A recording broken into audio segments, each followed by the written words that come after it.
지난주에 이어 모세의 율법의 노마티브 해석법에 대해서 공부를 하려고 합니다. 모세의 율법에 대한 노마티브 해석법은 모세의 율법의 기본 정신은 사랑이라는 전제 아래 모세의 율법을 행동을 위한 규범으로 해석합니다. 율법은 폐지되지 않았습니다. 모세의 율법에 대해 예수님이 죽으셨고 예수님 안에서 우리가 또한 모세의 율법에 대해 죽은 것입니다. 모세의 율법이 폐지되므로 우리가 모세의 율법에서 해방된 것이 아니고 율법에 대해 예수님이 죽었음으로 인해 모세의 율법에서 예수님 안에서 우리가 해방된 것입니다. 모세의 율법에서 해방된 자는 모세의 율법을 어떻게 적용합니까? 사도 바울은 사도행전 16장에서 디모데에게 할례를 주었어요. 그러나 갈라디아 교인들에게는 할례를 받지 말라고 명령합니다. 내가 할례를 받는 각 사람에게 다시 증거하노니 그는 율법 전체를 행할 의무를 가진 자라, 이렇게 말하죠. 바로 이런 적용이 율법에 대한 노마티브 해석적 적용에서 나오는 것입니다. 모세의 율법에 대한 노마티브 해석법에 대해서 좀 더 자세히 공부를 하려고 합니다. 먼저 율법은 하나님에 대한 사랑과 사람에 대한 사랑이다. 여기서부터 공부를 해보십시다. 율법은 하나님에 대한 사랑이다. 그 다음에 이웃에 대한 사랑이다. 그것이 바로 율법의 기본 정신이라는 거죠. 우리 마태복음 22장 35절로부터 40절까지 읽어보십시다. 다 같이 마태복음 22장 35절로부터 40절까지. 그 중에 한 율법사가 예수를 시험하여 묻되 선생님이여 율법 중에 어느 계명이 크니까? 예수께서 가라사대 내 마음을 다하고 목숨을 다하고 뜻을 다하여 주 너의 하나님을 사랑하라 하셨으니 이것이 크고 첫째 되는 계명이요 둘째는 그와 같으니 내 이웃을 내 몸과 같이 사랑하라 하셨으니 이 두 계명이 율법과 선지자의 강령이니라. 여기서 율법의 기본 정신이 뭐라고 그랬어요? 사랑이라고 그랬죠. 하나님에 대한 사랑과 이웃에 대한 사랑에서 10계명과 그 밖에 모세의 율법에 600여 개 계명이 나왔습니다. 그러니까 사랑이 그 뿌리입니다. 하나님에 대한 사랑과 사람에 대한 사랑의 이 뿌리에서 10계명과 율법과 선지자의 모든 가르침이 줄기로서 나온 거예요. 그래서 예수님은 뭐라고 말씀하셨느냐? 이 두 계명이 온 율법과 선지자의 강령이다. 이렇게 말씀하신 거죠. 그렇죠? 모세의 율법에는 더 중요한 부분이 있고 덜 중요한 부분이 있어요.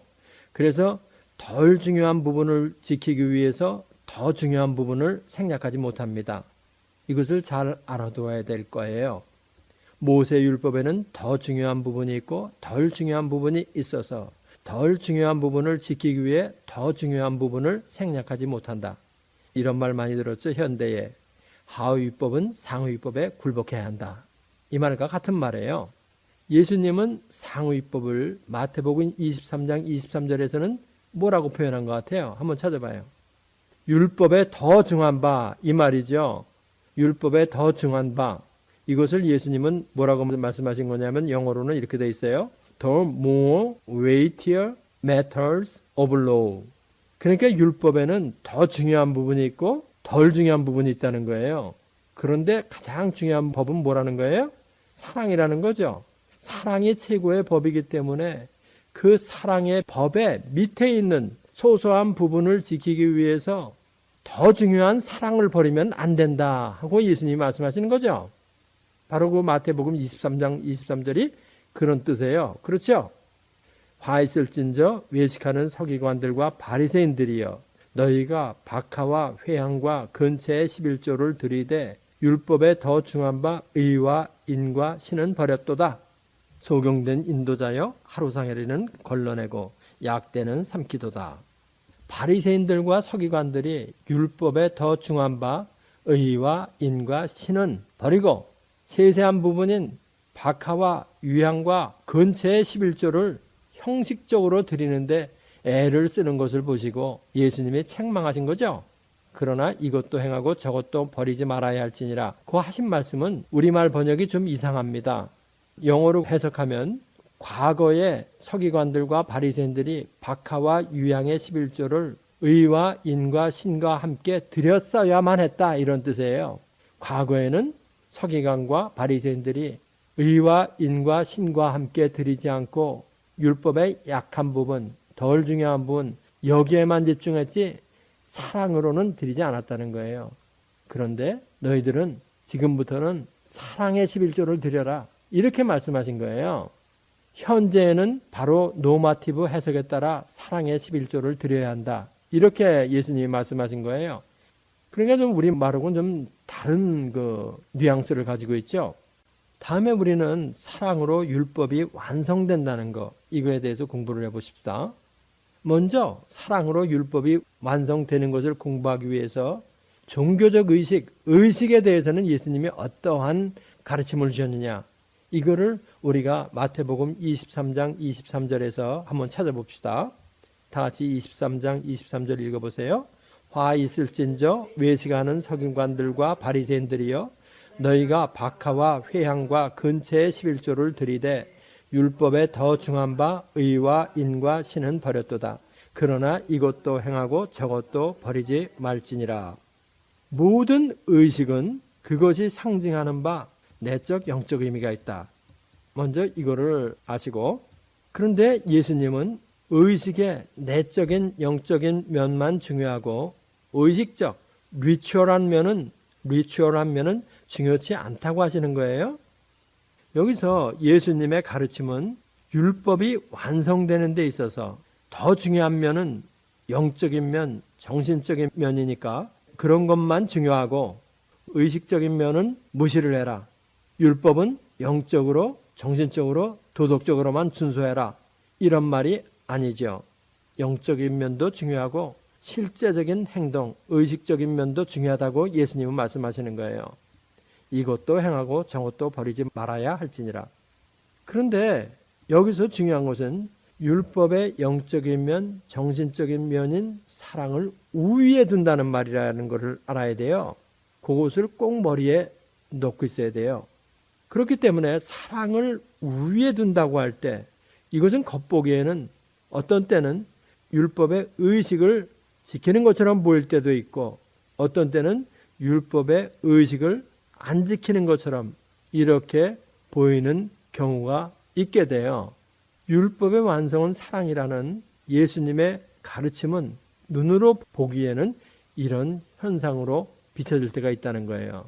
그러니까 예수님께서 문둥병자에게는 제사장에 가서 내 몸을 보이라, 이렇게 말씀하시고 12의 혈루증 여인에게는 그냥 내 믿음이 너를 구원하였다, 평안히 가라, 그냥 이렇게 말씀하신 거 말인 거예요. 마치 의식을 어떤 때는 지키시고 어떤 때는 안 지키는 것처럼 보일 때가 있다는 거예요. 그것이 왜 그러냐? 사랑을 우위에 두고 있기 때문에. 그리고 의식적인 면은 노마티브하게 규범적인 가치에 두기 때문에 그렇다는 거예요. 예수님은 율법을 필요하지 않다고 하시지 않은 것을 아는 것이 중요해요. 마태복음 23장 1절로 3절 우리 읽어보십시다. 마태복음 23장 1절로 3절 찾으셨어요? 이에 예수께서 무리와 제자들에게 말씀하여 가라사대 서기관들과 바리새인들이 모세의 자리에 앉았으니 그러므로 무엇이든지 저희의 말하는 바는 행하고 지키되 저희의 하는 행위는 본받지 말라. 저희의 말하는 바는 행하고 지키되 저희의 하는 행위는 본받지 말라. 그들이 말하고 행하는 것은 사실 율법 아니에요. 율법은 지키라는 말이 되는 거예요. 그렇지만 그들이 말만 하고 행하지 않는 그런 행위는 본받지 말라는 거예요. 그렇죠? 그러니까 바리새인들과 서기관들이 모세의 율법을 읽고 가르치는 좋은 가르침은 배우되 그들의 행위는 본받지 말라. 예수님이 이렇게 말씀하신 거예요. 이것은 무엇을 의미하는 것이냐? 모세의 율법은 폐해지지 않았다는 겁니다. 믿는 우리에게는 하나님을 어떻게 섬겨야 하는 그 규범을 제시하고 있다는 거예요. 그렇죠? 모세의 율법이 폐지되었다 안 되었다 여기에다가 포커스를 예수님은 절대로 맞추고 계시지 않으세요. 예수님은 구약의 율법이 폐지되었다고 말씀하시지 않고 율법이 어떻게 예수님 안에서 완성되는가 그것을 말씀하시고 계셨던 겁니다. 마태복음 5장 17절로 18절 우리 읽어보십시다. 다 같이 내가 율법이나 선지자나 폐하러 온 줄로 생각지 말라. 폐하러 온 것이 아니요 완전케 하려 함이로다. 진실로 너희에게 이르노니 천지가 없어지기 전에는 율법의 1.1획이라도 반드시 없어지지 아니하고 다 이루리라. 율법을 완전케 하려 함이다. 예수님은 율법을 폐하러 오신 분이 아니고 예수님은 율법을 완전케 하러 오신 분이에요. 어떻게 완전케 하시는 거예요? 사랑으로 완전케 한다는 겁니다. 모세 율법을 폐하겠다고 오신 분이 아니라는 거예요. 사랑으로 완전케 하시러 오신 분이다. 다음에 우리가 사랑의 실천에 대해서 이거 공부를 해야 할 필요가 있습니다. 여기서 이제 기독교의 깊은 것이 사실 나오는 거죠. 사랑의 실천. 어떤 부자 청년이 예수님께 달려와서 선한 선생님이여 내가 어찌하여야 영생을 얻으리이까? 이렇게 질문할 때 예수님께서는 10계명의 6파트를 가지고 6개 파트를 가지고 말씀하셨어요. 그 청년이 어려서부터 그것을 다 지켰다고 이렇게 하자 오히려 내게 부족한 것이 있으니 내 소유를 다 팔아 가난한 자에게 주고 그 후에 나를 따르라 이렇게 말씀하셨죠. 예전의 율법을 해석하고 그것을 집행하는 것은 그것만 가지고서는 부족하다. 새로운 것이 필요하다는 거예요. 우리 마가복음 10장 17절로부터 22절까지 보십시다. 다 같이. 예수께서 길에 나가실새 한 사람이 달려와서 꿇어앉아 묻자 가로되 선한 선생님이여 내가 무엇을 하여야 영생을 얻으리이까? 예수께서 이르시되 내가 어찌하여 나를 선하다 일컫느냐? 하나님 한 분 외에는 선한 이가 없느니라. 네가 계명을 안 하니 살인하지 말라, 간음하지 말라, 도둑질하지 말라, 거짓 증거하지 말라, 속여 취하지 말라, 네 부모를 공경하라 하였느니라. 여짜오되 선생님이여 이것은 내가 어려서부터 다 지키었나이다. 예수께서 그를 보시고 사랑하여 가라사대 네가 오히려 한 가지 부족한 것이 있으니 가서 네 있는 것을 다 팔아 가난한 자들을 주라. 그리하면 하늘에서 보화가 네게 있으리라. 그리고 와서 나를 쫓으라 하시니 그 사람은 재물이 많은 고로 이 말씀을 인하여 슬픈 기색을 띠고 근심하며 가니라.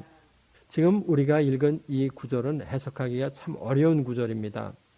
현대의 어떤 신학파에서는 어떻게 영생을 얻겠습니까? 하는 질문에 예수님께서 10계명의 6계명을 가지고 대답하신 것을 예로 들어서 10계명 중에서 도덕적 계명은 예수님께서도 그대로 사용하셨다. 그러니 10계명 중에서 도덕적 계명은 폐지됨이 없이 그대로 유효하다. 이렇게 말해요. 만약 이렇게 주장하는 것이 옳다고 한다면은 영생을 행위에 의해서 받게 된다. 이런 말이 되잖아요. 그러니까 그런 주장은 틀렸다는 거죠. 그리고 성경을 그렇게 인용해서도 안 되고 그러니까 이것은 다른 의미가 있다는 겁니다. 여기서 본문 말씀과는 관계가 없는 것 같지만 한 가지를 짚어보고 가십시다. 우리는 로만 카톨릭이 로마 교황의 수장권을 주장하기 위해서 마태복음 17장에서 베드로가 예수님의 질문에 대해서 대답한 말, 주는 그리스도시요 살아계신 하나님의 아들이다. 이렇게 말할 때 예수님께서 내가 이 반석 위에 내 교회를 세우리니 한 말에서 이 반석을 베드로 개인을 말하는 거라고 하고 그리고 그렇게 베드로 개인이라고 주장하는 이유는 로만 카톨릭의 교황이 베드로로부터 교회의 수장권을 이어받았다. 이렇게 주장하기 위해서 그런다는 겁니다. 우리는 카톨릭의 이런 주장은 반석은 사람이 아닌 주는 살아계신 하나님의 아들이요 그리스도신이다 한 고백 위에 교회를 세운다는 것으로 받아들이고 카톨릭의 주장은 우리가 받아들일 수 없죠. 제가 왜 이런 말을 하느냐 하면 오늘날 수많은 신학파에서 자기들의 주장을 옳다고 주장하기 위해 카톨릭처럼 성경을 자기들을 위해서 사용한다는 거예요. 이런 식으로 성경을 해석하면 안 된다는 겁니다. 그러니까 지금 우리가 읽은 구절을 갖다가 예수님이 10계명 중에서 6 도덕적 계명은 살아있다, 이 말을 하기 위해서 한 것이 아니기 때문에 그렇게 해석하면 안 된다는 거예요. 그럼 우리가 예수님의 말씀의 의미를 공부를 해보자는 거예요. 이 부자 청년은 율법 아래 있는 사람이 분명해요. 왜 그러냐면은 행위에 포커스를 두고 질문을 했지요.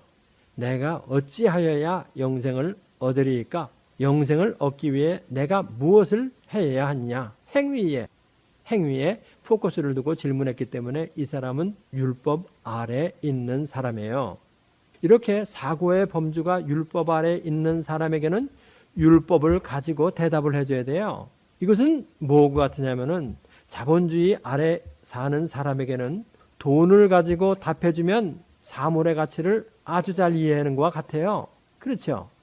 자본주의 아래 사는 사람들의 사고의 범주는 돈이기 때문에 돈을 가지고 이야기해주면 아주 잘 이해를 해요.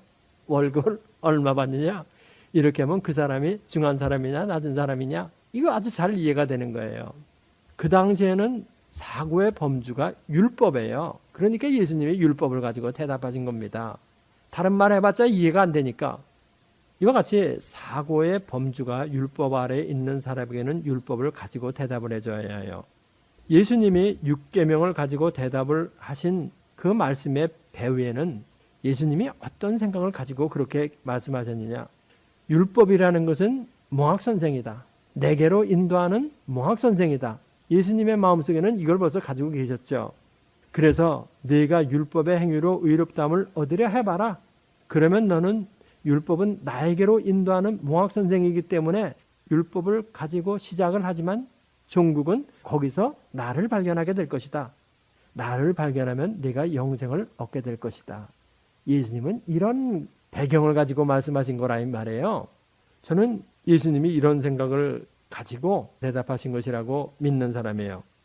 예수님은 율법의 행위로 영생을 얻을 수 있다는 말을 하시기 위해서 하신 것도 아니고 또 율법의 도덕적 계명은 아직도 유효하다고 가르치기 위해서 이런 말을 하신 것은 아닙니다.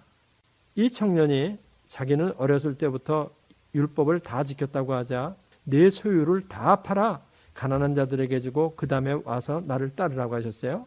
이건 뭘 요구한 거예요? 사랑의 실천을 요구한 겁니다. 내 주위에는 가난한 사람, 약한 사람, 불쌍한 사람들이 아주 많이 있다. 내 가진 것을 그들과 함께 나누는 마음을 가지고 나누어주고 다음에 내 제자가 되라. 사랑의 실천을 얘기하신 것이에요. 사랑의 프랙티스가 중요하다는 겁니다. 사랑의 프랙티스. 그러니까 예수님의 모든 가르침에는 사랑을 가장 위에다 놓고 있어요. 그리고 그 사랑은 때로는 율법을 안 지키는 것처럼 보일 때도 있고 율법을 지키는 것처럼 보일 때도 있고 그렇다는 말입니다.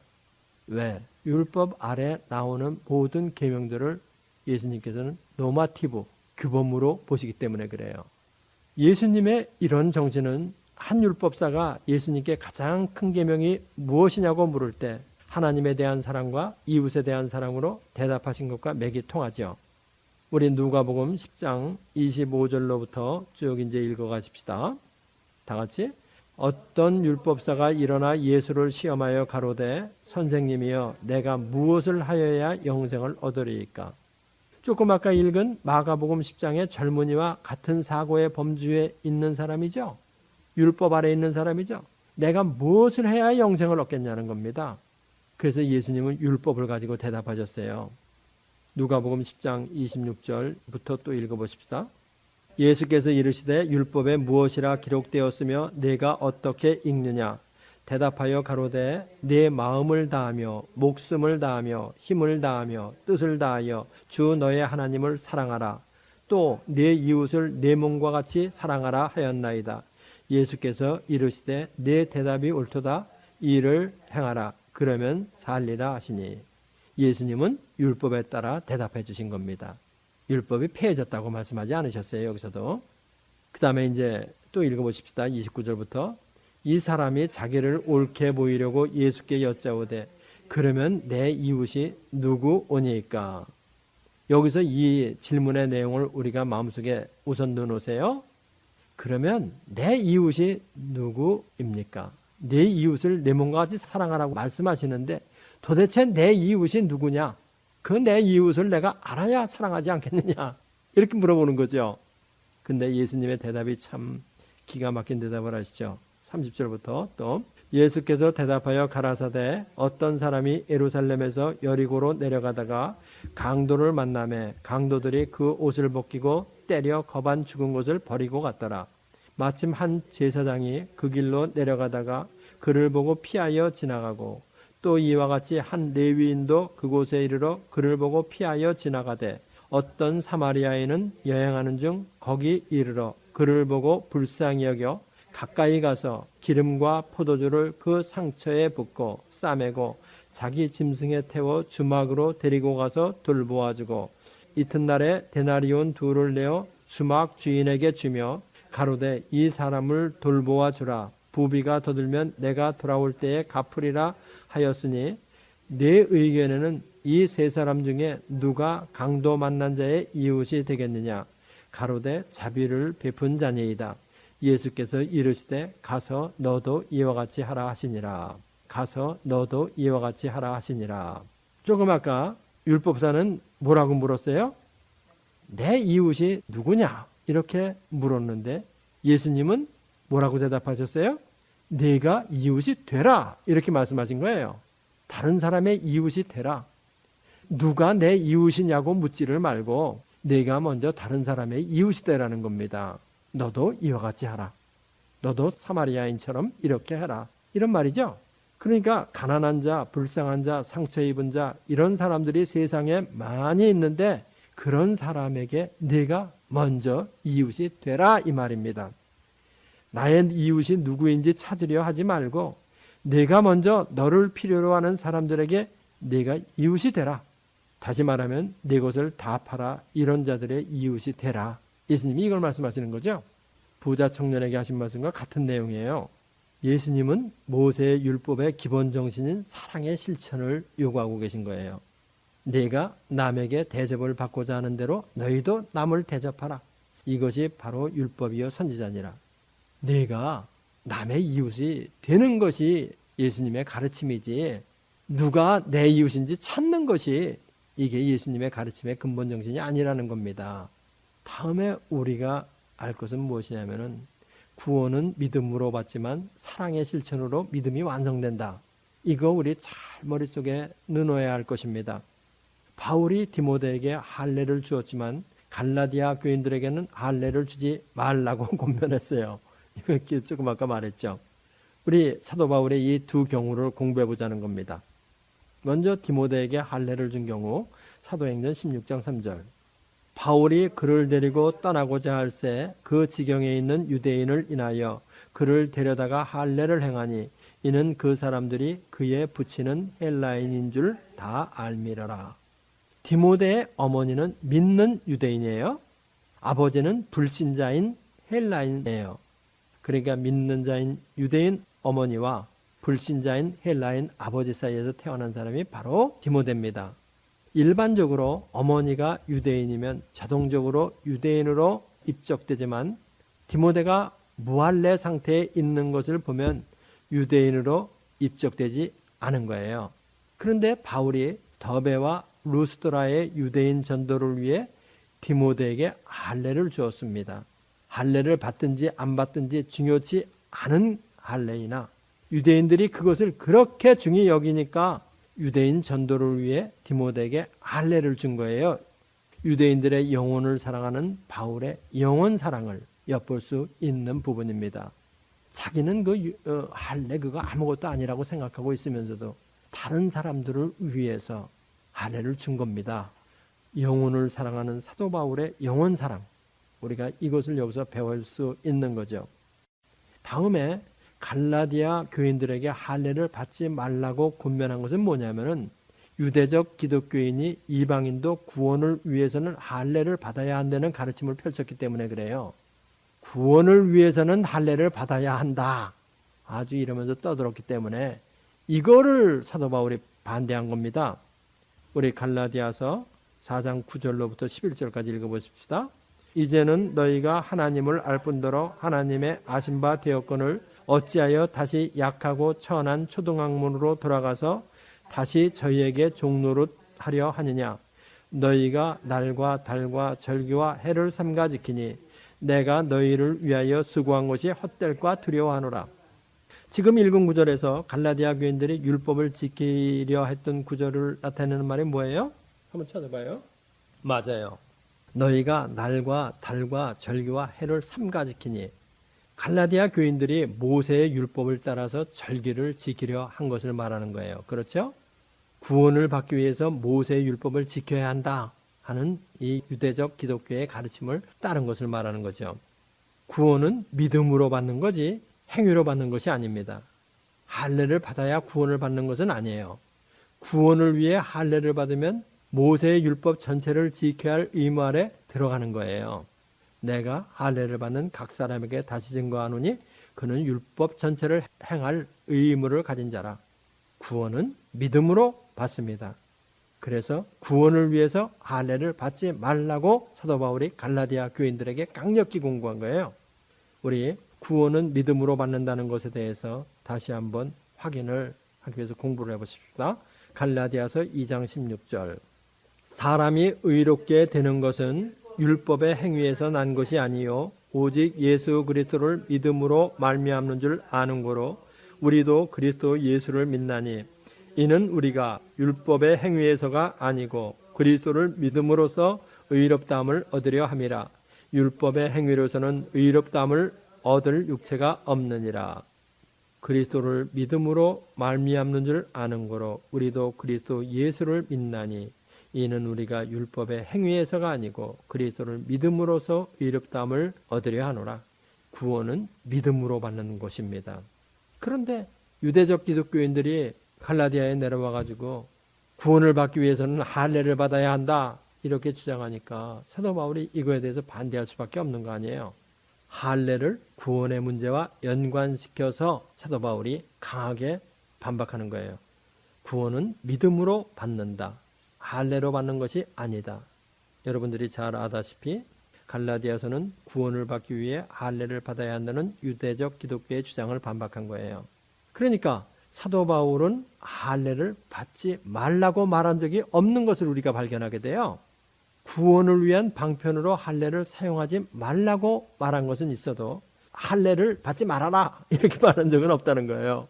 할례가 폐해졌다고 말하지 않고 할례나 무할례나 구원을 위해서는 아무 효력이 없다고 말한 거지 할례를 받지 말라 이렇게 얘기를 안 한 거예요. 자기 자신도 할례를 받았고 남에게 또 할례를 준 적도 있고 또 안 준 적도 있으니까 사랑의 실천을 위해 필요하면 할례는 받아도 되고 사랑의 실천을 위해 필요하지 않으면 안 받아도 되는 것입니다.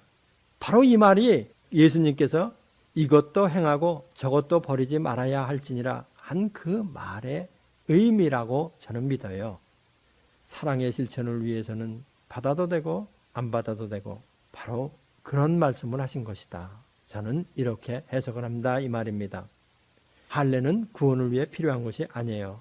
그러나 때로는 사랑의 실천을 위해 할례가 필요할 때가 있습니다. 그러나 할례보다 더 상위에 있는 중요한 법은 뭐예요? 사랑입니다. 그렇기 때문에 사랑을 실천하는 사람은 모세의 율법을 다 지킨 것이 되는 거예요. 구원은 믿음으로 받되 사랑의 실천으로 믿음이 완성되는 겁니다. 구원은 믿음으로 받되 사랑의 실천으로 믿음이 완성된다. 우리 갈라디아서 5장 6절 읽어보십시다. 그리스도 예수 안에서는 할례나 무할례가 효력이 없되 사랑으로 역사하는 믿음뿐이니라. 14절 또 읽어보세요. 온 율법은 내 이웃 사랑하기를 내 몸같이 하라 하신 한 말씀에 다 이루었나니. 갈라디아서 6장 15절 할례나 무할례가 아무것도 아니로되 오직 새로 지으심을 받은 자뿐이니라. 지금 요 세 구절 갈라디아서 5장 6절 14절 15절 요 말씀을 종합하면 구원을 받은 믿음으로 구원을 받은 신약의 성도가 사랑의 실천을 어떻게 해야 할 것이냐 요것이 그 말 속에 다 들어 있습니다.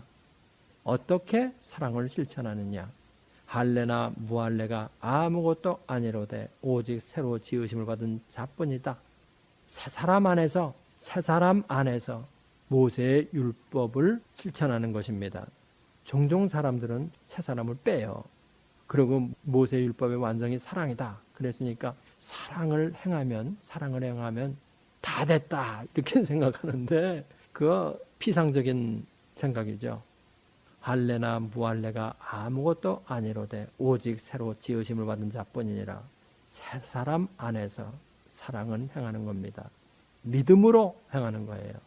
부활하신 그리스도 안에서 행하는 거예요. 은혜로 행하는 거예요. 지금까지 노마티브 해석법에 의한 사랑의 실천에 대해서 공부를 했어요. 기도하십시다. 모세의 율법과 우리 세 사람의 관계는 참으로 어려운 테마입니다. 그것을 깨닫고 아는 데에는 상당한 지식적인 훈련과 기도가 필요합니다. 무엇보다도 필요한 것은 말씀과 기도입니다. 말씀이 우리들의 갈 길을 제시해주고 기도는 그것을 집행할 수 있는 힘을 우리에게 줍니다. 은혜를 우리에게 줍니다. 기도와 말씀에 더욱더 정진함으로 말미암아서 새사랑과 율법의 관계를 더욱더 깊이 깨달아 예수님께서 율법을 완성하러 오셨다고 하는 그 말씀이 우리들도 예수님 안에서 사랑을 행함으로 우리들도 율법을 완성하는 삶을 살 수 있도록 축복하여 주시기를 바라고 원합니다. CD를 듣는 사람들, 인터넷을 듣는 사람들 모두에게 하나님께서 이 축복을 내려 주시옵소서. 예수님의 이름으로 기도합나이다. 이 성경 공부를 하신 분은 곧바로 라이크 버튼을 눌러주세요. 여러분의 수고가 하나님 나라 확장에 큰 도움이 됩니다.